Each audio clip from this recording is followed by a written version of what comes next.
আমার নাম এখন ওমর ফারুক। আগে কি ছিল? আগে শ্রাবণী একটা খুশি ছিল। কতদিন আগে আপনি এটি বুঝতে পেরেছেন এবং এই ঘটনাটি ঘটেছে? আমি প্রায় 1 বছর থেকে মানে বুঝতে পারছি, কিন্তু বলি নাই, কাউকে বলি নাই, না আমার নিজের মা বাবাকে বলি নাই। কিন্তু আমার মা কিছুটা পাইছে, টিয়ার পাইছে বারবার, মানে সব ভয়েস টয়েস সব কিছু চেঞ্জ হয়ে যাচ্ছে, হাত পায়ের গঠন টঠন সব কিছু চেঞ্জ হয়ে যাচ্ছে।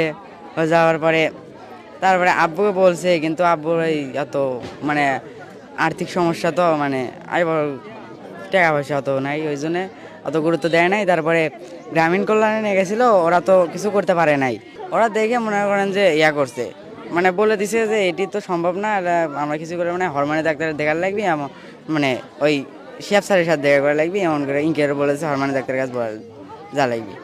যাওয়ার পরে শেফ স্যার দেখলো, মুখ দেখলো, আগে মাস্ক খুলে মুখ দেখলো, দেখার পরে তারপরে আমাকে মেডি টেস্ট দিল, মানে এরকম বিভিন্ন রকম পরীক্ষা দিল। দেওয়ার পরে সব ঢাকার পরীক্ষা দিয়ে ডিএনএ টেস্ট দিছে, সব দিছে।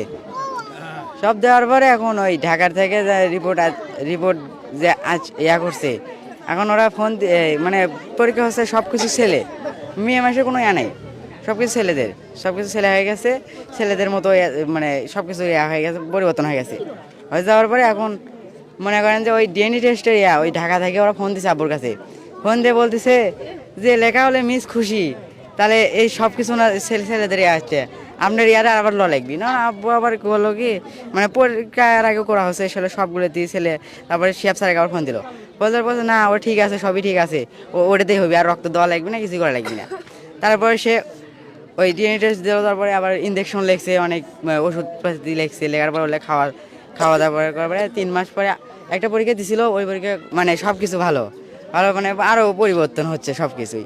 হওয়ার পরে এখন মনে করেন যে এই সামনে বৃহস্পতিবার দিন গেছি, যাওয়ার পরে বলতেছে তুমি এখনো এলে পরে আসছো, তো তারপরে দেখে তো আরো মানে উন্নত সব কিছু হয়ে গেছে।